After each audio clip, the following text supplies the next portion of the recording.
AllBall TV. They scared, but I'm not. They don't like comentario. Y suscribe.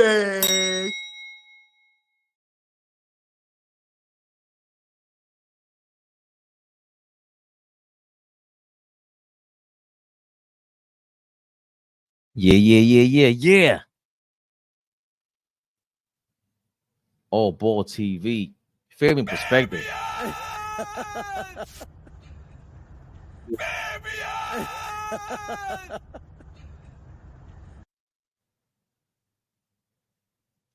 We in the mix over here.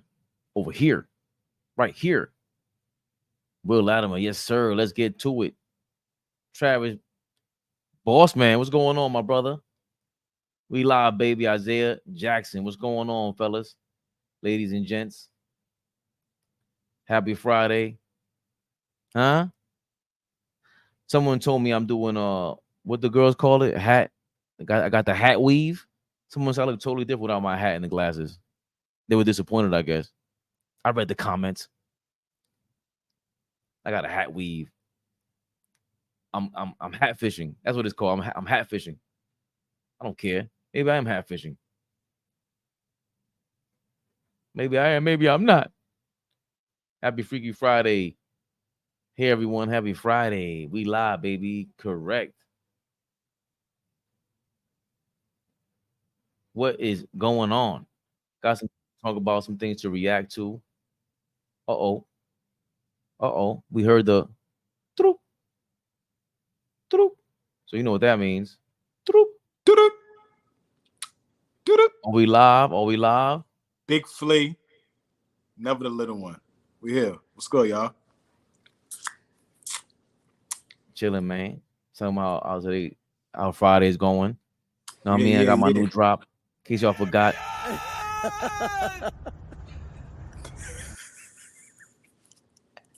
And that's actually an old drop. Now I feel at home. It's like AllBall says, man. Let's do what got us here. Keep it simple. That's what got me here. Keeping it simple. You know the drill, like OG says. You know the drill. You're gonna hate that. Clue. Yo, what's the deal? Too young for that. You too young for that. You too young for Clue. Me? Yo.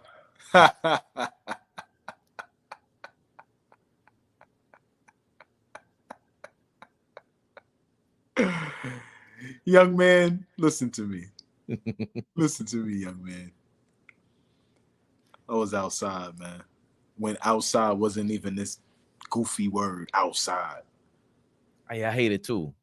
I was outside, They man. say words. I had to find I had a quarter in the back pocket when the pager went off to go make the call. I mean, like that's what I had.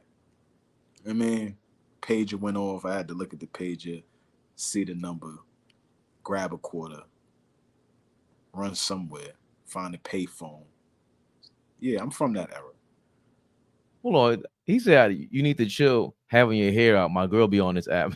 What is it? I can't tell if these are compliments. I guess he's saying don't have your hair out. You do be having your hair out in the morning. I don't like that behavior. Put your glasses back on and put your hat on.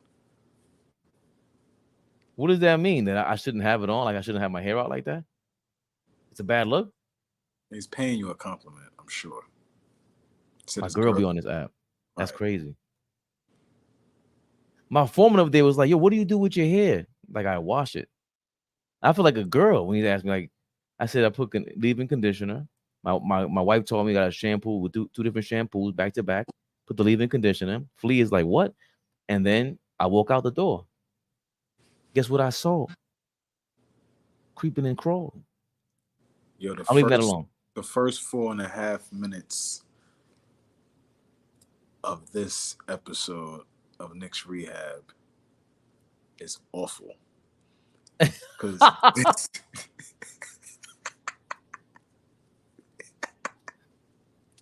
I'm just being honest.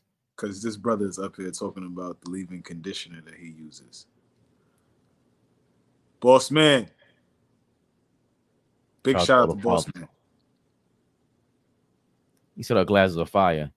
Isaiah said we got the Biden shades. We got the Biden shades. No political stuff up here for me. Sorry.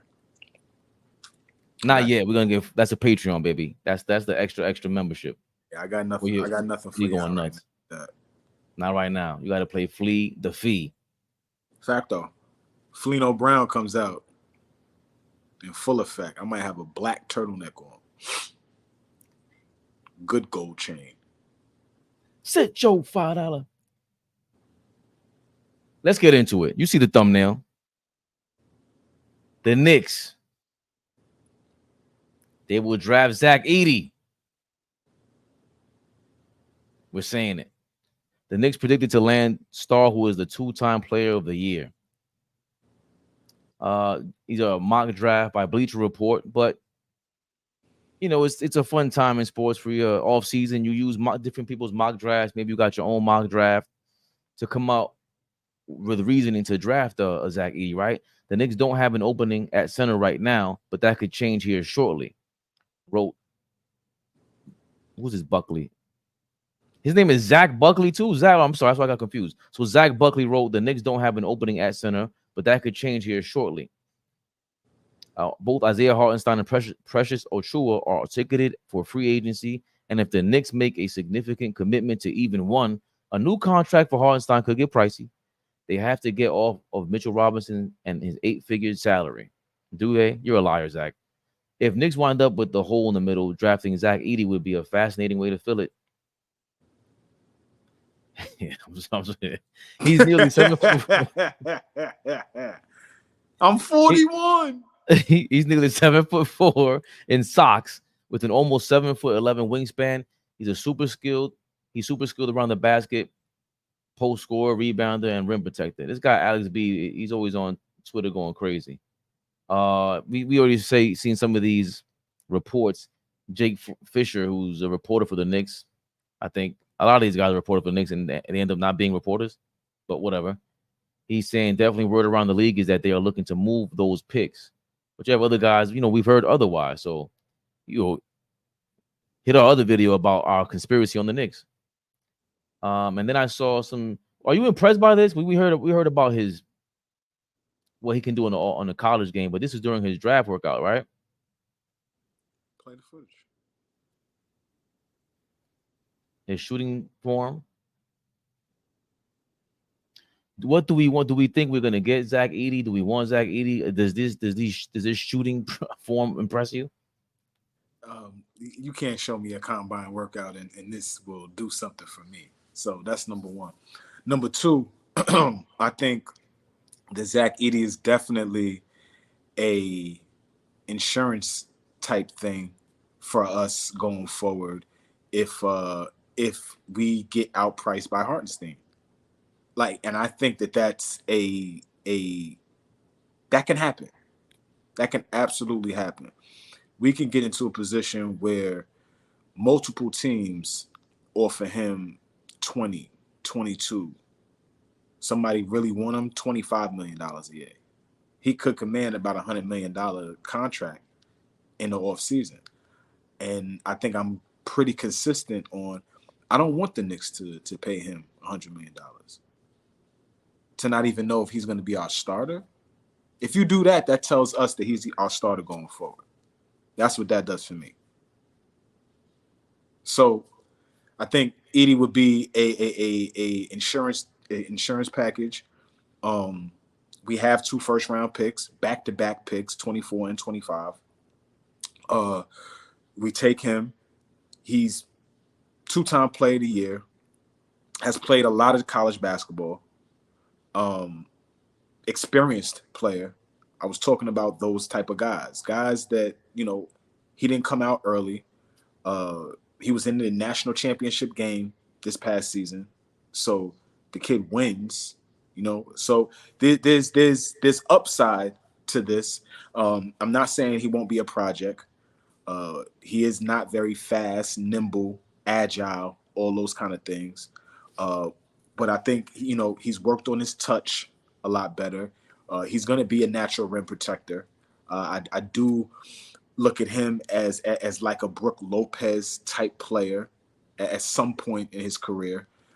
As you saw in the video, he's finding ways to step out and try to adapt to the league that he's about to be a part of, right? And so, to what our OG AllBall is always saying, if we do move forward with somebody different at the big position, at the 5 position, that dude has to be a guy that has some type of offensive ability aside from just being a rim runner or just rolling off pick and rolls, a lob threat, things like that. We need a 5 that we should be able to give the ball to and say, hey, go get me a bucket. Not save us, not be our saving grace, but damn it, here. You have a mismatch. Mouse in the house. Go get a bucket, right? You can't do that with Mitch. You can't necessarily do that with Hartenstein. Can we do that with Zach Edey? Jury's still out on that, but I think we can work towards him being that type of player. You're gonna know more about him, the basketball fit, the NCAA fit compared to the NBA fit. I really believe if you're drafting him, you're betting on being of the same mindset that drafted Mitchell Robinson, IQ, even the other guys that got drafted that we eventually shipped out. It's going to be a project no matter what. The one thing that stands out that you guys have taught me, that's why you guys pay attention to the high school game, the college game, and especially the way that these guys win. Look at Brunson winning in high school the way he did, going at Tatum. We see the highlights now that pop up every day now. Winning and their approach to the game at that level, it means something. Patrick Beverly is somebody that used to be leading scorers, so either in NCAA or Chicago in high school. In high school, Pat averaged like 38 a game in high school. He was the best player in Chicago at one point. Kurt Thomas is another guy that comes to mind, and he led his conference in scoring, if I'm not mistaken, with the Knicks. And when he comes to the league, it's like, yeah. Big shout out Kurt Thomas, TCU. Wow, he laughed at me about that. But I think those are things I love the reference. I love the reference. That's why I laughed, because you know your stuff. Big shout out to Kurt Thomas. I have to use it in reference in this moment because I'm like, all the players, Ben Simmons got so much hype over these mixtapes, right? Like, and it's so easy for us to fall in love with that because it's, come on, that's what superstars do. Ben Simmons had superstar potential. And coming out of Australia, I've seen coworkers coming up to me like, yo, have you seen this guy from Australia? I'm like, what are they, like, making people in labs now? 6'11", and he just plays ball. You got Aussies out here that play. Steven Adams is an Aussie, right? So I digress. Point is, we get blinded by the glitz and the glamour with a Ben Simmons because it's easy to see that's talent. The other thing where you guys really, really hone in for me is, hold on. These things where they win, Josh Hart 2-time Big East Player of the Year or 1 time? Josh Hart, I think 1 time, yeah, 1 time Big East Player of the Year. Big deal. Yeah. Like, I used to be like, because see, I Flea, I don't know if Flea fully understands why I don't like the college game, football or basketball. A part of it is Danny Manning was great in college, don't get me wrong, but I can see how his game wasn't going to translate as soon as I saw his game in the league. At least translate to top of the tier like that. So he's going to be middle of the pack kind of guy. And then you got Tyler Hansborough, Christian Laettner, all these guys who people keep telling me are nice. And I'm like, this is disgusting. You want me to watch the NCAA for these people? But Flea says in September, I'm going to be watching college ball. And it's because of stuff like this. Big East Player of the Year. Zach Edey 2-time. How do you say that? 2-time Player of the Year. These things matter. Don't tell me you don't want a Josh Hart type effort from Edey, and he tries to figure something out and be competitive somewhere, because that's when I'm going to fall in love with him by a damn jersey. I think we always question whether Tibbs has the ability to develop players, right? Obviously things didn't work out with Obi Toppin. Obi Toppin is a top 10 pick, and we move him before we even have to pay him, right? you know, we're getting the best out of Mitchell Robinson when he's healthy. You know, he I think he put RJ Barrett in great position to flourish. RJ just has, you know, just has to work on his game and continue to get better. So I think this notion that Tibbs can't develop guys, you know, and with the emergence of Deuce McBride, you know, as y'all know, I love Deuce. So getting a project like that, he did get Joakim Noah extremely young as well, right? So we know that in terms of trying to mold a guy into a great defensive player, I think Tibbs has the ability to do that. And so we can lean on that in terms of how Zach Edey is going to be effective. On the offensive end, I think that's just going to come, right? If he is or becomes a Brook Lopez, great. If he becomes a Steven Adams, great too, right? Because now you've become one of the toughest guys in the league.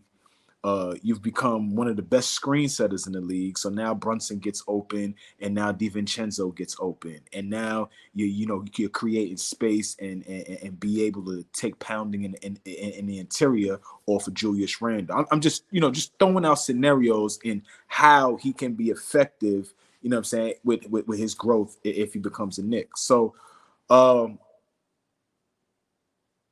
I'm not high on the kid, but I'm not gonna be upset if we take this kid. And I think Tibbs can figure out what to do with him. Someone said here what they said about the Knicks. If we're healthy, we're a championship team, which is what I agree with. It's kind of like it's a win-win. It's a no. You don't lose in that scenario, I don't think, because we don't. All we're looking for is maybe we'll lose if what's the Ryan Dunn kid turns out to be something. He has to work on his offense as well.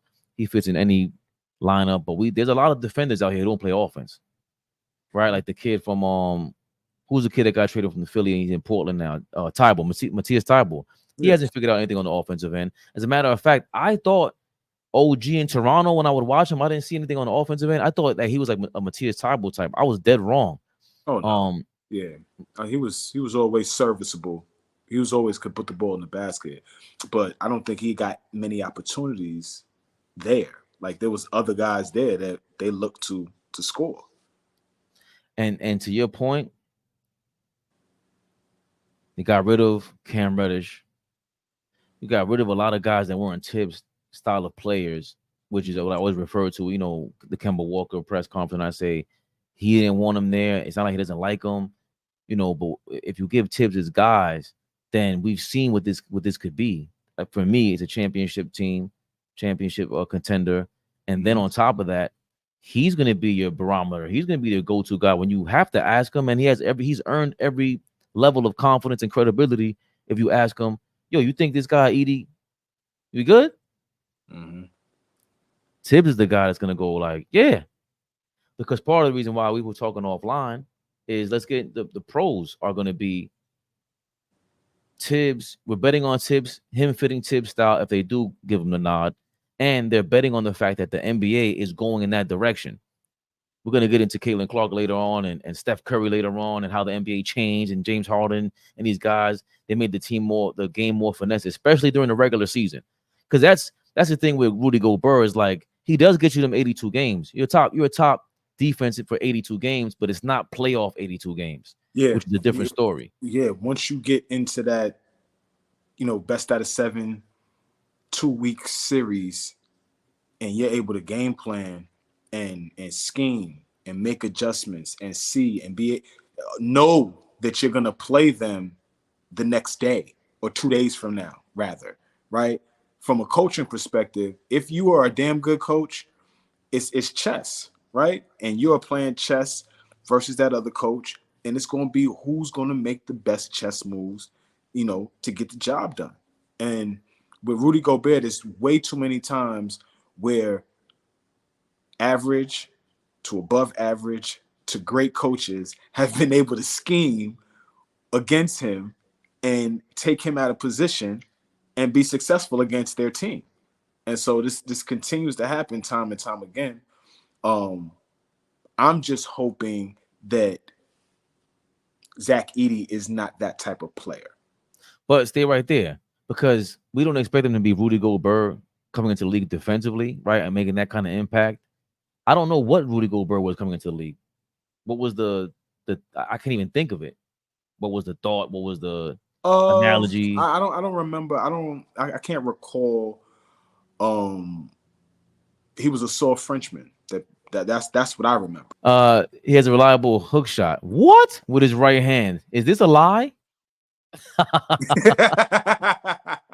He's really fast running the floor, and when he has momentum, he's difficult to stop thanks to his speed and coordination. Weaknesses: he needs to bulk up his upper body in order to be able to withstand the extra physicality at the NBA level. Lacks great leaping ability though his length helps. His shooting range is limited.